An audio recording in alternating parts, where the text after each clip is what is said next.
بنشینید و یک نفس آرام بکشید. پیش از آن که آغاز کنیم، بگذارید حقیقتی را یادآور شوم.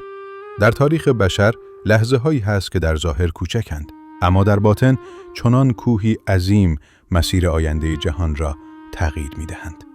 نه با شمشیر، نه با فریاد، نه با لشکر، بلکه با اندیشه، قلم و نبوغ آرام مردمانی که نامشان در کتاب‌های دنیا کمتر آمده است. و شگفت این است که 3 بار چنین تحول بزرگ از همین جغرافیا برخاست.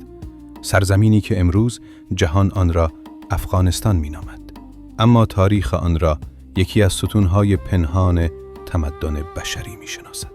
نخستین بار در بلخ، شهر کهن، زادگاه اندیشه و یکی از قدیمترین مراکز فرهنگ و معرفت.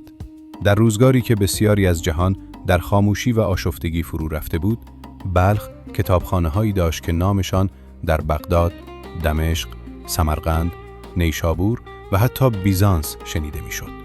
اینجا نه تنها جای کتابت بود، بلکه کانون گفتگوهای فلسفی، مدرسه دانشمندان و پناهگاه جویندگان حکمت بود. دانشمندانی از سراسر شرق و غرب به بلخ می آمدند تا اندک دانشی از این خاک برگیرند. اگر بلخ نمی بود، بسیاری از علوم باستانی امروز به دست ما نمی رسید.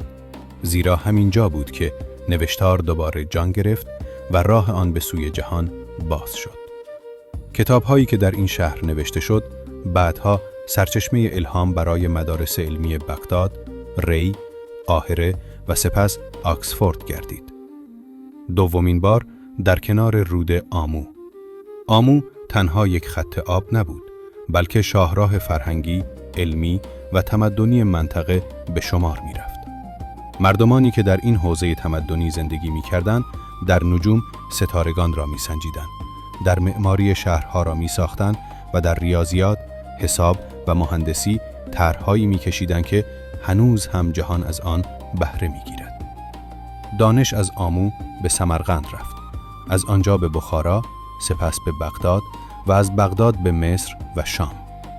شیوه‌های ساخت و ساز، نظام‌های مهندسی پل‌ها و طرح‌های آبیاری که امروز بخشی از میراث مهندسی بشر است، در اصل در این منطقه شکل گرفت.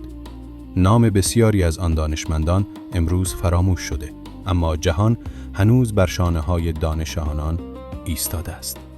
و سومین بار در هرات، شهر زیبایی، ادب، هنر و نبوغ انسان.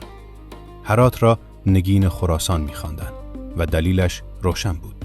در هیچ جای جهان هنر چنین شکوفا نشده بود که در این شهر.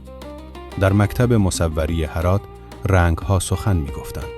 در خوشنویسی هرات حروف جان می‌گرفتند و در معماری هرات سنگ‌ها معنا پیدا می‌کردند. هزاران هنرمند از هند، بخارا، سمرقند، عثمانی و حتی اروپا از این مدرسه الهام گرفتند.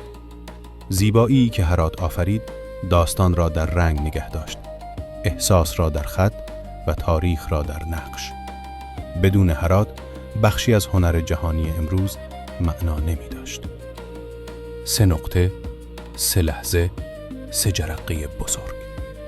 هر 3 بار جهان مسیر خود را گم کرده بود و هر 3 بار روشنایی از همین خاک برخاست.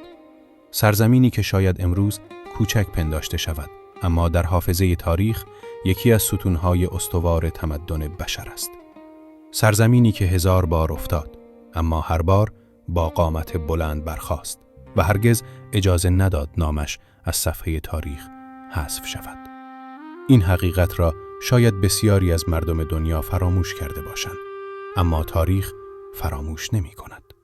تاریخ می داند که کدام ملت در سکوت چرخ آینده را حرکت داده است و این سرزمین هنوز هم توان آن را دارد که بار دیگر جهانی را دگرگون سازد.